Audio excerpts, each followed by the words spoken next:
A number of years ago, I had an argument with my wife. I know, it's hard to believe. And that was the last one I've had. And to be honest, I don't remember the context. I don't remember why. I don't remember what we were talking about. But I do remember the accusation that she made of me.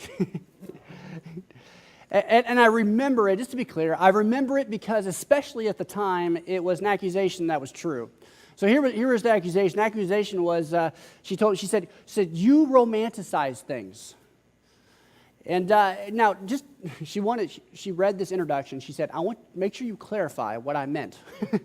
Because what she didn't mean was that I'm romantic.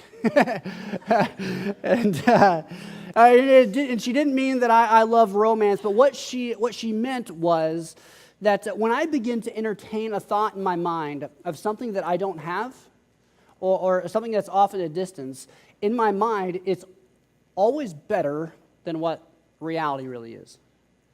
And that's true when we romanticize something, is when something's kind of out there and we think we want it, the grass is greener on the other side mentality. The picture we have in our mind is always, I shouldn't say always, almost always greater than what it is in reality. Let me illustrate it by telling you about my wedding day. It's said that, you've heard it said that every little girl dreams about her wedding day. Well, let me just tell you about the reality side of my wedding day. It started with, and I can't remember if it was the rehearsal or it was the next day, but we had a really small wedding. It's the way we wanted it. There's only like 20 of us there, and we had some other celebrations later, but there was only like 20 of us. And it was either during rehearsal or the next day we realized that, first off, the wedding party was like Sarah and I, and then her sister, and a good friend of mine. There's only 4 of us. And we realized last minute that the best man, my good buddy Dana, if you ever watched this was the best movie I ever did, he forgot his shoes. And so there's no dress shoes. It was kind of this whole decision, well, does Dana need to buy new dress shoes? He was in ministry too. It's like, does he buy new dress shoes just for like 20 people? And we're like, no, we're going to go barefoot.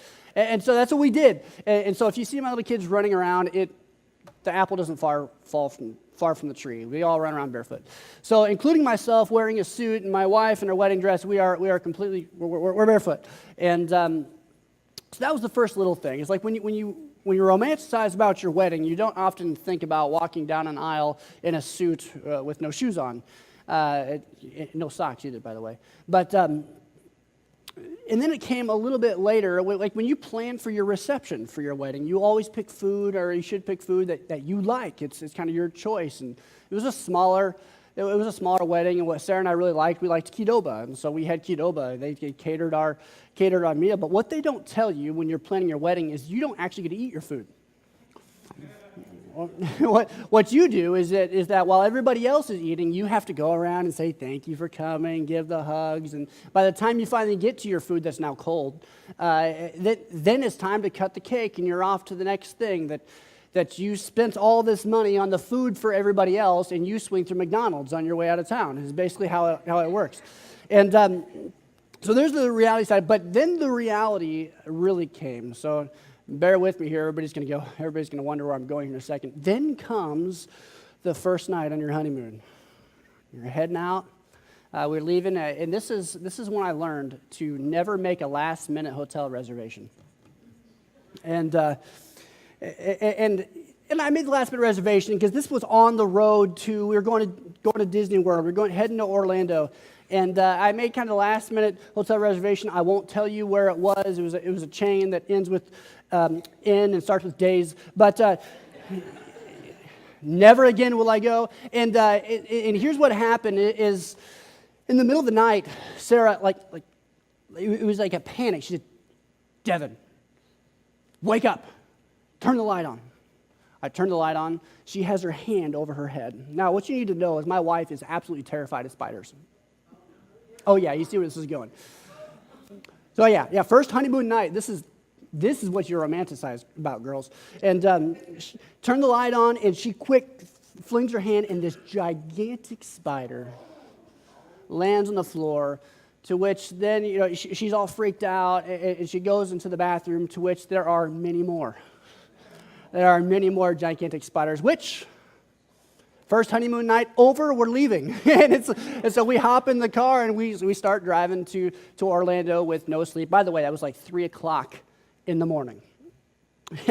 I tell you all that to give you a picture of what we oftentimes do is we'll romanticize. We'll get something pictured in our head. It's far better in our mind than really the reality is going to be. Now, I'm not saying that nobody has their perfect wedding. That wasn't my point there.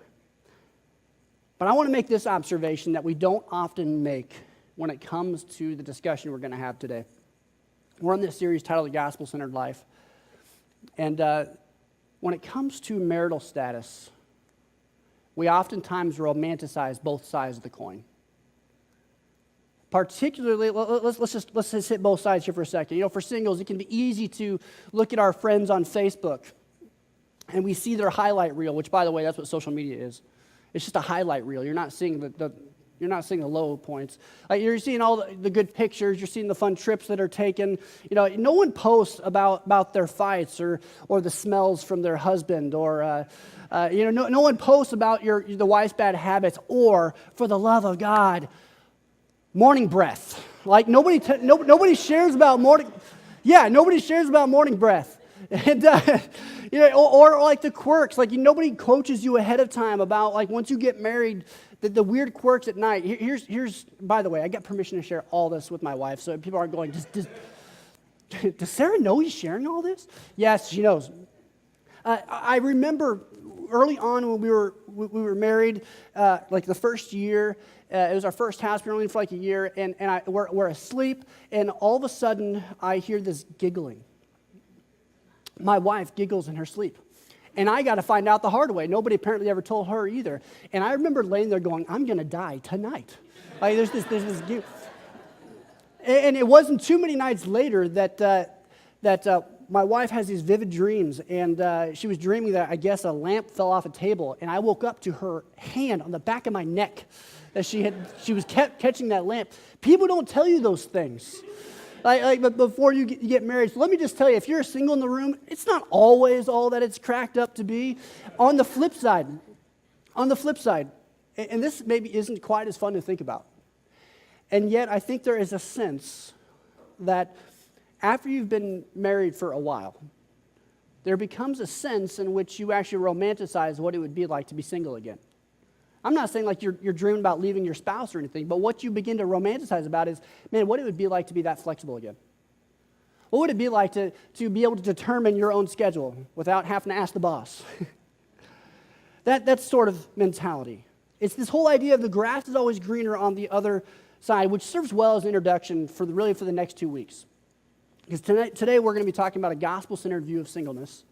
And next week, Todd and Amanda together, hey, that'll be fun, together we'll be preaching on marriage. Well, the grass does always seem greener on the other side. While we do romanticize both sides of the coin, I want to make sure that we hit something pretty clear today, the best that we possibly can. I spent far too much studying text and talking with people and interacting with singles and hearing teaching from other people this past week that I can't really hit everything, and I'm not going to do it smoothly. But if we can just be honest, singleness, even within the church, gets some bad publicity. It gets some bad promotion. In fact, I would argue that sometimes the way we talk about singleness and the way that we interact with singles is not a biblical idea of singleness at all. And so we're going to kind of walk through and we're going to make that case with a couple of texts that we have, one from Jesus and the other one from Paul. But there's this false stigma out there. And I interacted with some singles after first service that said, oh yeah, they affirmed these things. There's this false stigma that there's really nothing good, little to nothing good about singleness. And that singleness at its best is just simply lacking all of the good things of marriage. It's really not a subject that gets confronted or talked about near enough within the church. And I don't know, I know I've never preached on singleness before, maybe you've never heard it preached on before, but there are some clear texts on gospel-centered singleness. But what we have to understand, and first, before you start tuning out, you're like, well, I'm married, I don't need to listen to this. Let's pause there just a second. Because what we need to understand right up front is that Bible's teaching on marriage was not just written to married people, and the Bible's teaching on singleness wasn't just written to single people. Scripture was written to the church for us to understand both perspectives because we're a body, we're a family. And as Sam Albury says, and I'm going to quote him a lot as a church leader in England that is a single man himself, he said, we're a body, we belong to one another. What happens to part of us, therefore, affects all. We're invested in one another, and therefore I need to know what the Christian life is like for you in your situation, and you need to know what it's like for me in mine. And then he said this, he said, I have a stake, as a single man, I have a stake in the health of marriages in my church family, and those who are married have a stake in the health of my singleness. There's a whole lot that can be said today, but what we're going to do is we're going to look at two particular texts. We're going to spend more time in 1 Corinthians chapter 7. And I'm basically just going to kind of take and just try to talk through as much of these points as we possibly can in the next little bit. But don't miss our goal at the end. Our goal today, when I'm opening up these texts, and our goal in this whole discussion is to have a gospel-centered view of singleness, which I personally don't think it's uplifted within the church, nor do I think has a healthy view out in society either. So first, the first text comes in Matthew chapter 19, verses just 11 and 12, and it comes in the context of Jesus teaching on marriage and really on the strict commitment that happens in marriage and just the very limited scenarios that there is for divorce. And the disciples, the disciples in a lot of sense are a breath of fresh air because they say things and they ask things that none of us would actually express, but we're all thinking it. So what they said in verse 10, the disciples said this to Jesus, said, if this is the case, it is better not to marry. The stakes are too high. The commitment level is too much, is basically what they're getting at. And Jesus, in response to that, says, it's better not to marry is what these guys are saying. And, within our culture, what we would expect Jesus to say, and I think the way that we talk about marriage, Jesus to go, wait, no, that's not what I meant. But this isn't what Jesus said. Jesus doesn't contradict them. Jesus doesn't try to correct them and be like, no, come on, guys, you still want to get married. It's just going to be really hard. That's not what Jesus does. When they say maybe it's better not to get married, here's how we respond. He says, not everyone can accept this statement. Only those whom God helps. Some are born as eunuchs, some have been made eunuchs by others, and some choose not to marry for the sake of the kingdom of heaven. Let anyone accept this who can. See, there's different kinds of singles. There's those that are presently single. There's those that are still single, and there's those that are again single. This is also an important subject. I don't know why we don't talk about it more, because the vast majority of people, even if you're not single now, you will be again. I know that's not a fun thing to think about, and yet that's the reality. To have a gospel-centered view of singleness is because it's a stage of life that we walk with others in a lot, and it's likely a stage of life that at some point we will enter in once again. And then comes perhaps the most popular text on singleness, which comes in 1 Corinthians chapter 7. We're just going to read part of it, starting in verse 29. But let me say this, dear brothers and sisters. The time that remains is very short. So from now on, those with wives should not focus only on their marriage. Those who weep or rejoice or who buy things should not be absorbed by their weeping or their joy or their possessions. Those who use the things of this world should not become attached to them, for this world as we know it will soon pass away. I want you to be free from the concerns of this life. An unmarried man can spend his time doing the Lord's work and thinking how to please him. But a married man has to think about his earthly responsibilities and how to please his wife. His interests are divided. In the same way, a woman who is no longer married or has never been married can be devoted to the Lord and holy in body and in spirit. But a married woman has to think about her earthly responsibilities and how to please her husband. Here's the punchline. I am saying this for your benefit, not to place restrictions on you. I want you to do whatever will help you serve the Lord best with as few distractions as possible. And then if we're just to back up to verse 7, maybe I should have read this at the beginning, where Paul says it clearly. He says, I wish everyone were single just as I am. When was the last time we heard that sort of discussion in the church? You find out someone's single and you go, oh, good for you. We don't. And perhaps it shows a little bit of idolatry that has arisen within the church. Because it is actually possible to have marriage and family rise to an idolatrous level, to the point where we think what it means to be a true Christ follower is to be married and to have kids. Now, you've already heard me say, I'm married and have kids. So Paul's point is not downplaying marriage, but what he's actually doing is he's uplifting singleness for some gospel-centered reasons. But the very first point that I want to make, and this is actually, within our own church, I heard this. But I also heard it from the studying, I heard it from all over the place, that this point arises, and here it is. Christian singles are not second-class kingdom citizens. Christian singles are not second-class kingdom citizens. And yet sometimes in the questions that we ask, and the way that they're even treated, they're treated as such.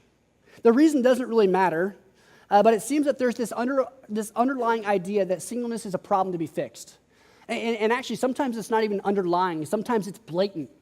Sam Alberry, he talked about when one time he was talking with a pastor, and as soon as that pastor found out he was single, immediately he began to give Sam steps. He first said, you shouldn't be single. You've got to get married. And then immediately began to give him steps on how to become married, as if it was a problem to be fixed.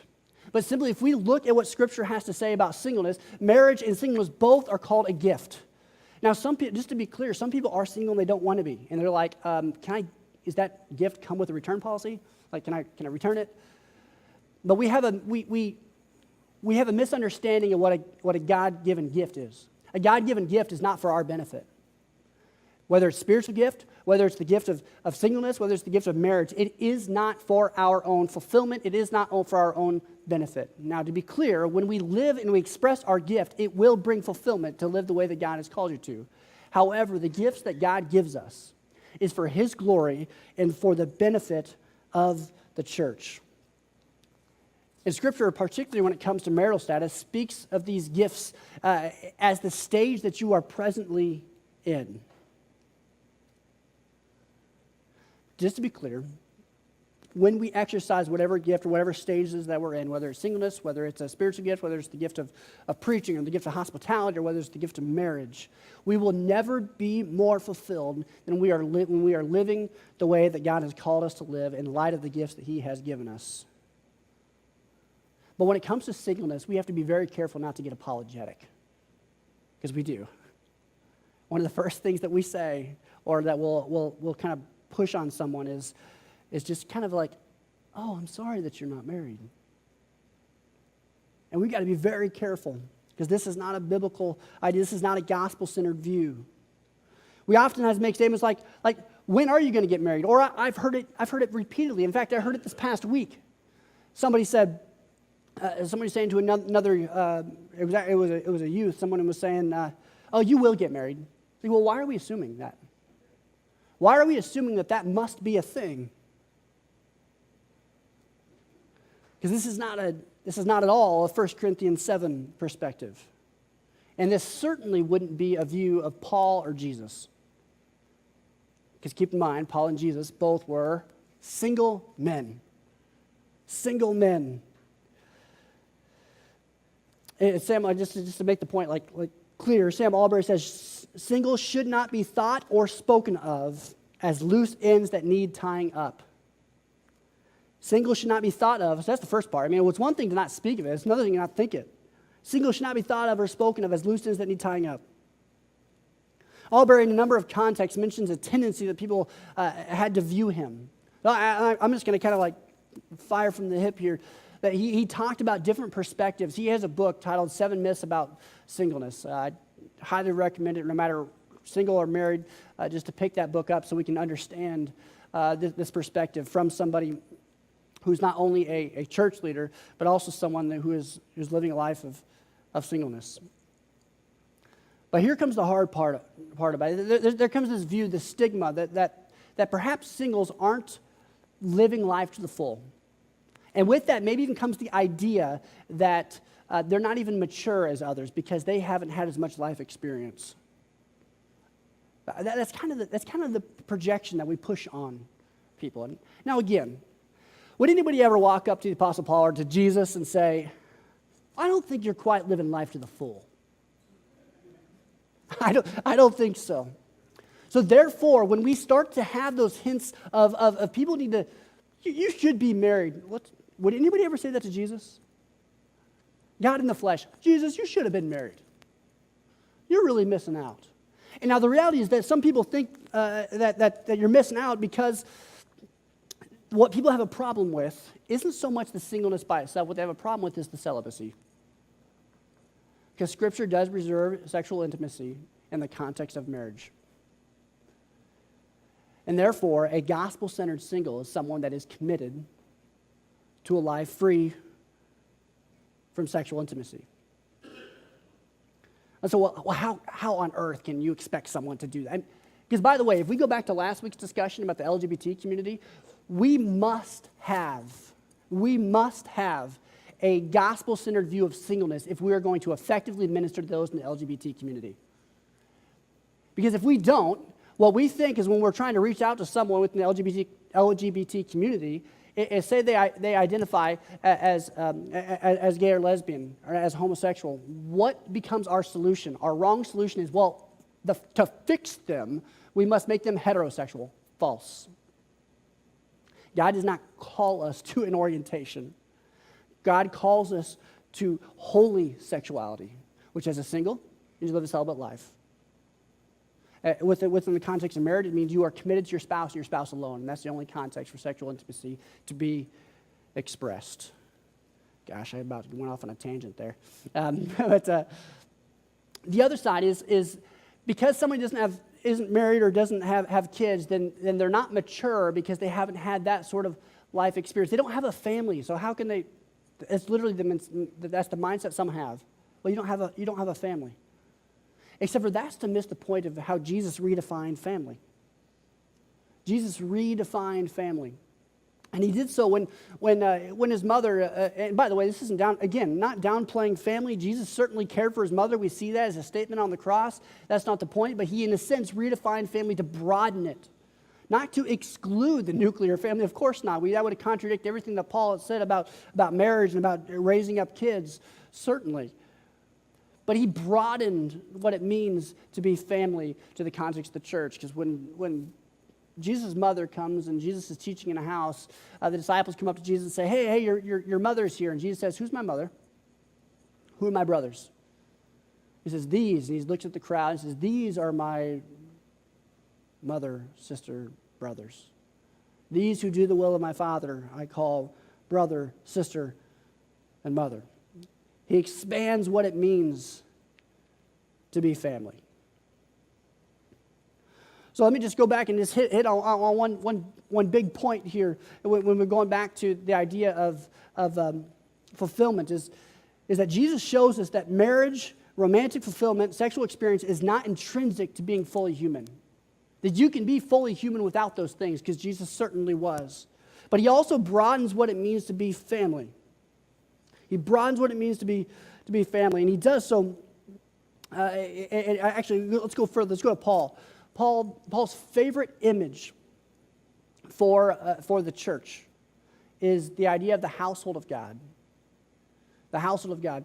Now, what he's not referring to is the house of God. We have this idea, and I'm not meaning to be too critical on this point, but sometimes we call this building, these four walls, the house of God. No, it's not. It's not the house of God.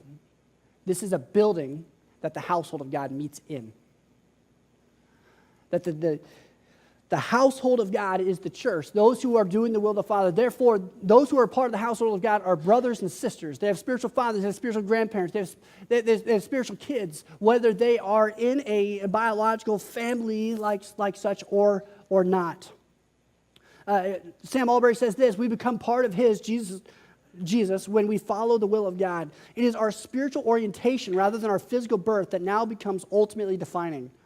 It means if we're Christians, that if we have the privilege of belonging to a physical family, we mustn't think it is our only family. And if we don't have any physical family, we're not to think that we have been left with no experience of family life at all. That the family's been broadened. But it's not just a matter of words. It's actually a matter of doing life with each other. It's caring about each other. It's stepping in other people's shoes. It's having your house open to other people to do life with you. Paul literally called Titus a true son in the faith. Paul didn't have any offspring, and yet he calls him a true son. This is an intimate picture. This isn't just like, that a boy son. No, this is my intimate, this is my true son, is what he calls someone that's not biologically related to him at all. The church family is meant to be so much more significant than mere words, but it's meant to be people that care for each other, walk with each other like family. So as a means of transitioning to point number 2, Mark Moore says this: most single people among our ranks are treated as an unfortunate anomaly. Great attempts are made to fix them up as if they were broken. There are more important things than personal sexual gratifications. The question should not be, which would make me happier, being single or married? But the question should be, would I be more effective for Christ, married or single? Which comes to the second point. A gospel-centered single is completely devoted, not completed, but completely devoted to kingdom work. A gospel-centered single is completely devoted to kingdom work. So let me just get this caveat out of the way that Sam Albury expressed as a single man. He said it was a temptation for him, amidst the flexibility and the freedom that he had, it was a temptation for him to abuse that. And we can understand this whether you're married or not, because sometimes we get this whole idea of our goal in life is to retire and do nothing. Like we can be tempted, our goal is just to retire so I can be free to do whatever I want. No, if you're focused on retirement, your goal in retirement is to serve God more fully without having the constraints of having to earn an income to serve God. The same concept can be applied to retirement as it does to singleness. That singles are, it's not that they're not busy. That's not what Paul says. Paul says they're not busy. It isn't that they aren't busy. He says, but they have less biblical responsibilities. That from the time that I married my wife, and from the time that I had kids, I had biblical responsibilities to take care of them. Now I'm divided in what I have these responsibilities to take care of.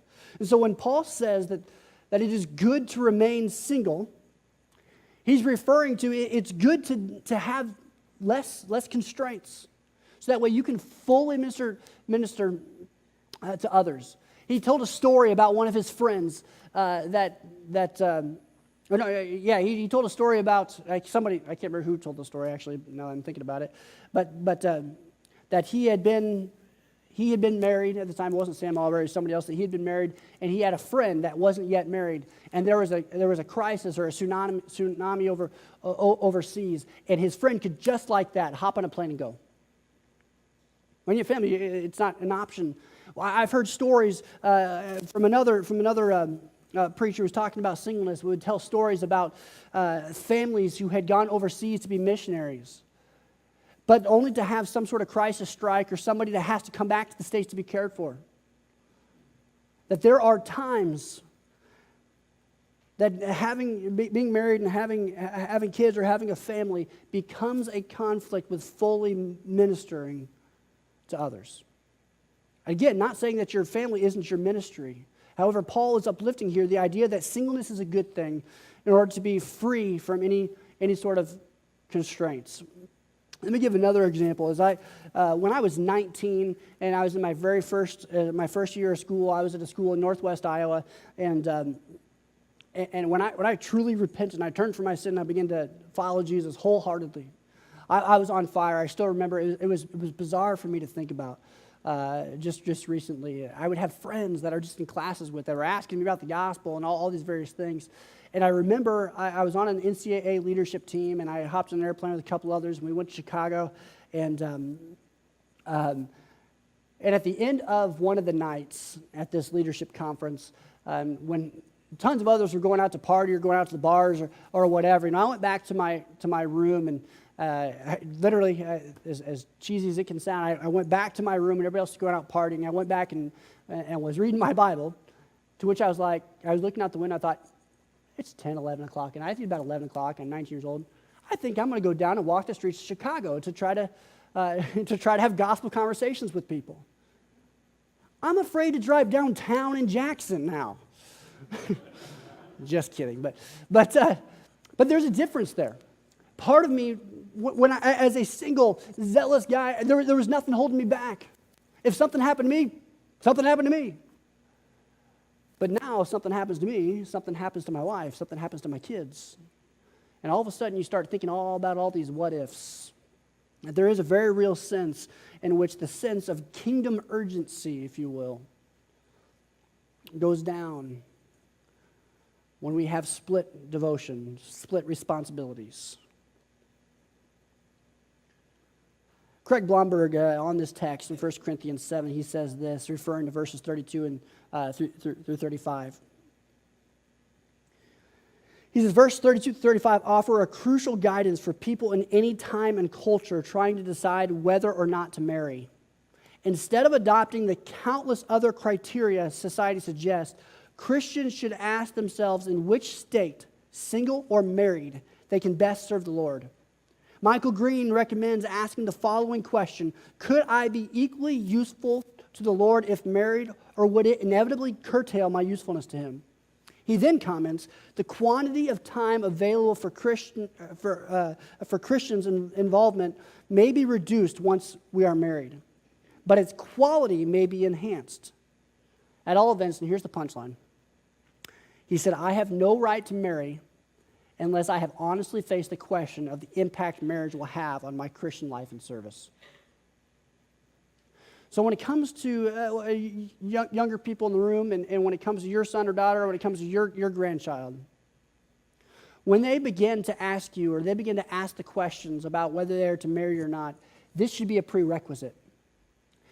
As a gospel-centered single, this is a prerequisite. That you ask the question, what impact will my marriage have on my Christian life and service? This is why the discussion of being unequally yoked is so important within Scripture. This is why Paul says it's not an option to marry somebody that doesn't have Christ at the center of your life. Because certainly that's not going to be a positive move for a gospel-centered living. But we have no right, as Blomberg says, to marry unless you've honestly faced the question of the impact marriage will have on your Christian life and service. Now, perhaps, as I mentioned, obviously I'm married, perhaps it would be an asset to you to marry somebody for a kingdom purpose. Probably the best example I can think of is, and here's some suggestions. Any young people in the room for you in the process of dating. You had better be, so I'm going to get blunt here. My youth ministry is coming out. You had better be ministering along somebody before you ever marry them. This is probably the best advice I can give, at least within Sarah and I, is you better minister alongside of them. Get involved in a youth ministry, lead that youth ministry first, if you're in college. Go serve in some sort of organization. Serve together before you make any sort of commitment to marry them. This is one of the ways that I knew without a shadow of a doubt that Sarah and I were going to be given the gift of marriage, if you will. And it's comical, actually. But for 2 years before we were married, we ministered together in youth ministry. I should say 1 year dating and 1 year of engagement. So technically 1 year. But it didn't take very long to recognize that all the youth in my youth group, all of a sudden, I didn't get very many counseling opportunities. They knew better than to come to me. I wasn't very sympathetic. I usually just wanted to give them a swift kick in the pants. But if they really needed like a compassionate shoulder to cry on, they would go to Sarah. And then Sarah, as she was having these compassionate conversations with them, when they would need a swift kick in the pants, she would say, hey, Devin, come here. But it became very clear that two came together and had a fuller picture of what it could look like to minister to others. Certainly that can be the case. So my point is not to say that marriage is a bad thing or that it can't complement your ministry. However, we first have to ask the question of what impact marriage would have on your Christian life, especially if you're considering like going overseas or some sort of form of pastoral ministry. You better make sure. I can't tell you, there's a number of occasions, let's just go the pastoral ministry route, number of occasions that I have seen a spouse ruin their spouse's ministry because they never signed up for it. And we have to be very careful, and we have to understand that when we marry, the prerequisite is not marriage. The prerequisite is kingdom service. The marital status comes second. Blomberg goes on to say, not many Western Christians give adequate consideration to the possibility of remaining unmarried for the sake of wholehearted devotion to the Lord's work, and more need to do so. And if we, on the church's side, if we find ourselves apologizing to singles, or we find ourselves idolatry uplifting marriage, we are not doing anybody a favor. That we need to first and foremost take Paul's advice in 1 Corinthians chapter 7 and ask ourselves, what impact might marriage have on your ministry? Third and shorter, you're thinking, I hope it's shorter. All should have a gospel-centered single perspective. Paul says in 1 Corinthians 29 that those who have wives should live as if they don't. That's not to say neglect your marriage. That's not at all the point. That would contradict. What he is saying is that we should have a more urgent mindset. Because what Paul gives as a prerequisite for everything that he says prior to this is that there is an inevitable return of Jesus. That Jesus is going to return, and we need to live within that urgency. And so if marriage, he says, if Christ is going to you ever think about it? We've thought about that before. Let's say we know for a fact that Christ is going to return on Friday. I'm guessing that your priorities this week are going to be a little bit different. And that's what he's saying. You live within that mindset constantly. And when you live within that mindset, you're going to question a whole lot more about marital status. Can I get as much kingdom work done as I can? So he says, I want you to live as if you don't have a spouse, without neglecting responsibility. But there's three ways, quickly here, that I think all should have a gospel-centered single perspective. First is this, and we've already spent some time on it, is the idea of having a church-centered family. Sam Allberry said this, the self-sufficient nuclear family is not a concept we see in the Bible. Self-sufficient is the key word. The self-sufficient nuclear family is not a concept we see in the Bible. Instead, we see that our spiritual family needs our biological family, and our biological family needs our spiritual family. It's a church family functioning as a whole. It's inviting people into your life. We've talked about it before. There for a while, I always joke when people come to our house, you've heard me say it, is that when people come to our house, that we have you instantly have refrigerator rights. Now, I'll be honest, okay, all my life group people, which there's quite a few in here, just know my motives weren't good to begin with, all right? Just being honest. It just meant I could be lazy in what I was calling hospitality. You can just help yourself. No. But in a sense, accidentally what came upon me is what I recognize is Sam Allberry challenged when it comes to this idea, particularly inviting singles into your family life. When it comes to that sort of concept, when we invite people into our home, what we often think of as hospitality is actually entertainment. Here's what I mean, is that when we invite people into our house, what do we often do? You pull out your fine china. In my house, it's paper plates. But you pull out your fine china. You make sure your house is so clean it looks like nobody actually lives there. You pull out your nicest tablecloth. You pull out probably actually washed them first. Your placemats. As you had to clean up, everything had to look pristine and perfect. There's nothing wrong with entertainment, but entertainment should not be equated as hospitality. Hospitality. So hospitality is telling people in a sense that, hey, you can show up in my house anytime. And by the way, we have people that do that, and they know that. Some people come to our house and we're not even there. I like it. Anyway, the only rule we have at our house, you've heard me say before, is you have refrigerator rights, but don't open anything in foil. Which works out really good because then your friends come over and they clean out your fridge. Anyway, my point is this. We should have open doors to people coming into being a part of our life. That there are many singles within the church family that are waiting for an invitation, but not an invitation to be entertained, to actually be a part of your life. Because we are a family, not just in word, but in action. And this is like the church responsibility. Sam Albury expressed that too. He said he found himself always like having to, in essence, invite himself, of reaching out to his friends after they became married. Because that's something else to be warned, especially young people. Be very careful that when you're married, you don't all of a sudden push your single friends aside. Because for those that are single, when they watch you get married, it feels like a demotion. You're happy for your friend. But for those single, it feels like a demotion. Well, now I've lost my friend, because they know all of a sudden their relationship's going to change. And can I just add, that's something else we said. I found myself saying this, and I think this is something I'm wrestling with, is that I have said this phrase when it talks about, well, my friend's relationship are going to change when I get married, and I oftentimes just automatically say, well, it should. I'm not sure.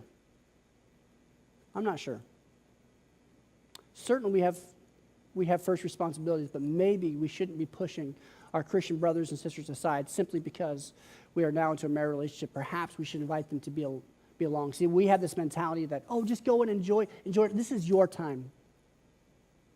But perhaps the best thing that we could do for our marriage isn't to focus on marriage, but to focus on the gospel-centered life that we've been given, on the mission that Christ has called us to.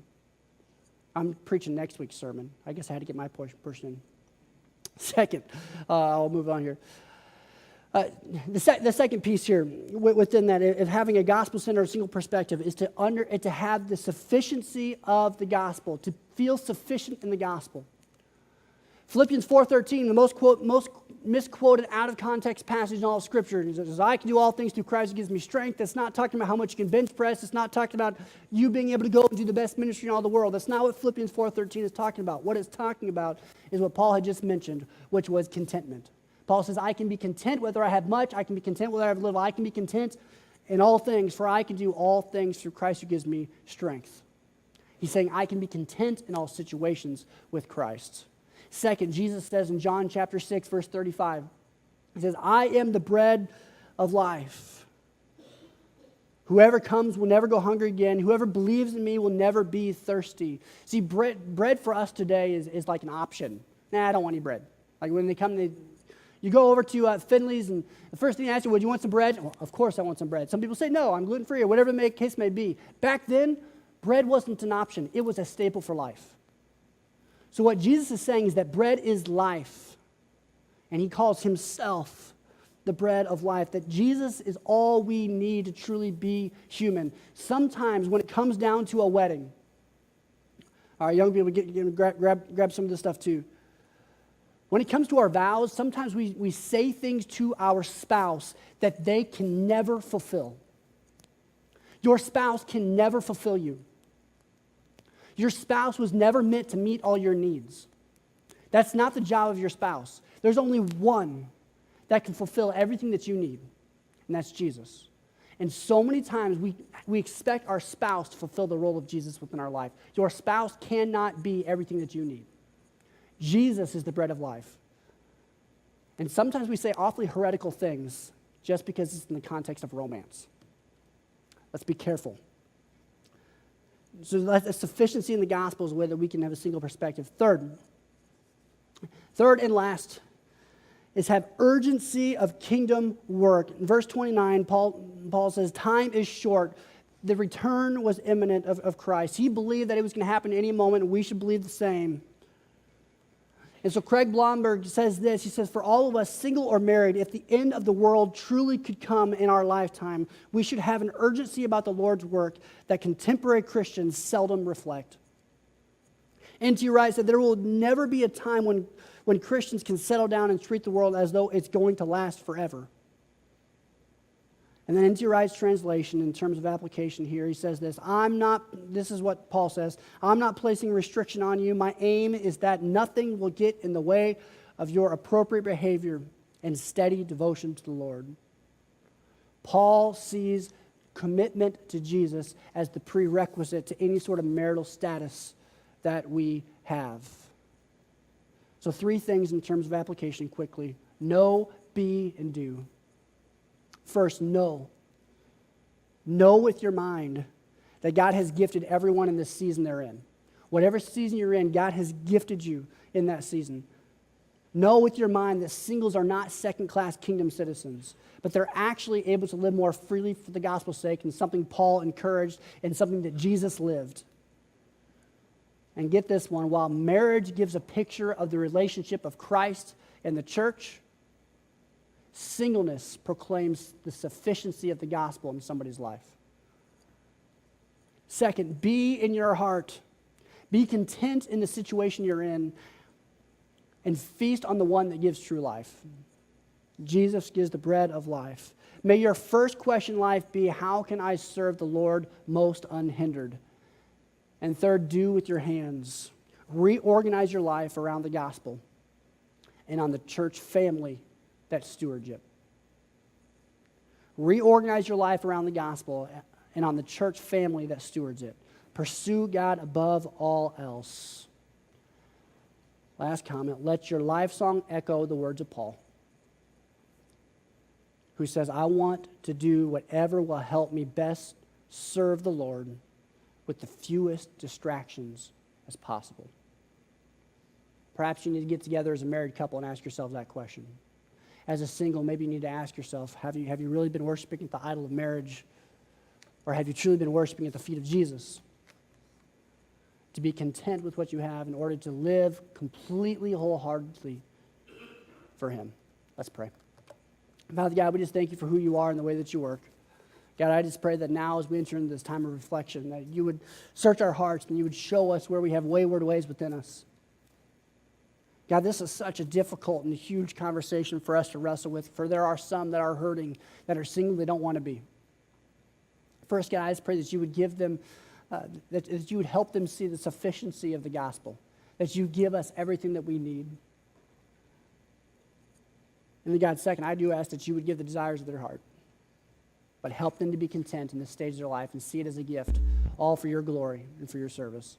And God, for the rest of us as a church family, that we would open up our lives to other people, regardless of their marital status, and that we would walk through life together, not as acquaintances, but as family.